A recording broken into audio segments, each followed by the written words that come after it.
చాణక్య అమిత్ షా భారత రాజకీయాల్లో బడేబాయ్ ప్లాన్ వేశాడంటే తిరుగుండదు. ఒక్కో రాష్ట్రాన్ని కాషాయమయం చేస్తున్న అమిత్ షా ఎన్నాళ్లుగానో కంటున్న కల నెరవేరింది. అంగా బంగా కళింగలో బీజేపీని అధికారంలోకి తెస్తారంటూ చెబుతున్న అమిత్ షా ఇప్పుడు ఆ లక్ష్యం సాధించాడు. బెంగాల్లో చారిత్రాత్మక గెలుపుతో ఈ 3 రాష్ట్రాల్లో ఇప్పుడు కాషాయ జెండా రెపరెపలాడుతోంది.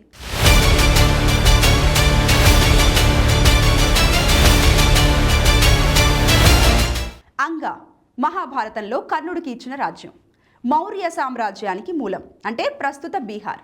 పోయిన ఏడాది ఆ రాష్ట్రాన్ని క్లీన్ స్వీప్ చేసింది బీజేపీ. జేడీయూతో కలిసి విపక్షాలను చావు దెబ్బతీసింది. మొత్తం 243 సీట్లున్న ఆయా రాష్ట్రంలో ఎన్డీఏ ఏకంగా 202 సీట్లు గెలుచుకుంది.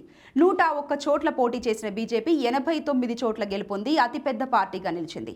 మిత్రధర్మానికి కట్టుబడి నితీష్ కుమార్నే సీఎం చేసింది. కొన్ని రోజుల కిందటే నితీష్ రాజ్యసభకు వెళ్లడంతో తొలిసారి అంగలో బీజేపీ వ్యక్తి సీఎం అయ్యారు.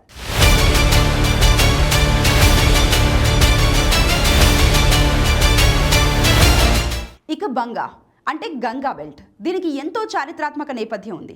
ప్రస్తుతం పశ్చిమ బెంగాల్ ఇక్కడ జెండా ఎగరవేయాలని దాదాపు 44 ఏళ్లుగా తీవ్రంగా ప్రయత్నిస్తోంది బీజేపీ.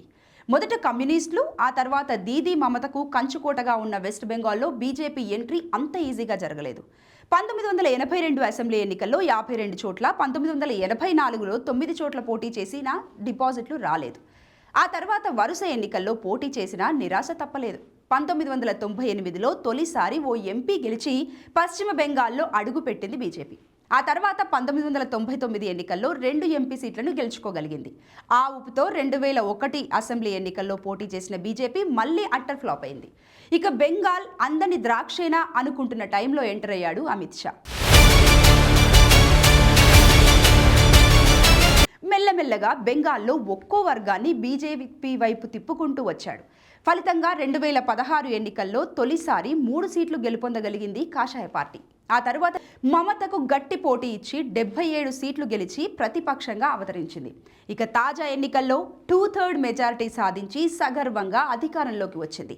బీజేపీ దెబ్బకు ఏకంగా సీఎం మమతా బెనర్జీ సైతం ఓడిపోయిందంటే అమిత్ షా చాణక్యం ఏ రేంజ్లో పనిచేసిందో అర్థం చేసుకోవచ్చు. చివరిది కళింగ. దీనికి భారత చరిత్రలో చాలా ప్రాధాన్యత ఉంది.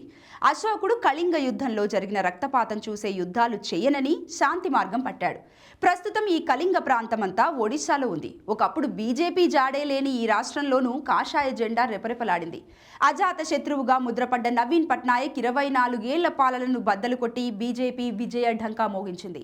2024లో ఒడిశాలో జరిగిన ఎన్నికల్లో బీజేపీ సొంతంగా 78 సీట్లలో గెలిచి అధికారంలోకి వచ్చింది. ఒక లోక్సభ ఎన్నికల్లో రాష్ట్రంలో ఉన్న అన్ని సీట్లను క్లీన్ స్వీప్ చేసింది బీజేపీ.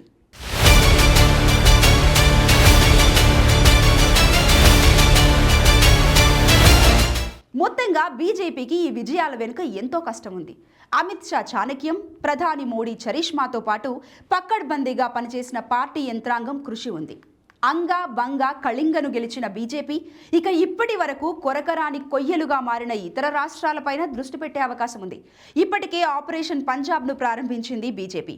ఆప్ కోటను బద్దలు కొట్టడానికి గ్రౌండ్ వర్క్ కూడా స్టార్ట్ చేసింది. ఆ తర్వాత దక్షిణ భారతంపైనే బీజేపీ ఫుల్ ఫోకస్ పెట్టే ఛాన్స్ ఉంది. మొత్తంగా దేశాన్ని మొత్తం కాషాయమయం చేయాలనుకుంటున్న అమిత్ షా కల నెరవేరడానికి ఇంకొన్ని అడుగులే మిగిలున్నాయనిపిస్తోంది.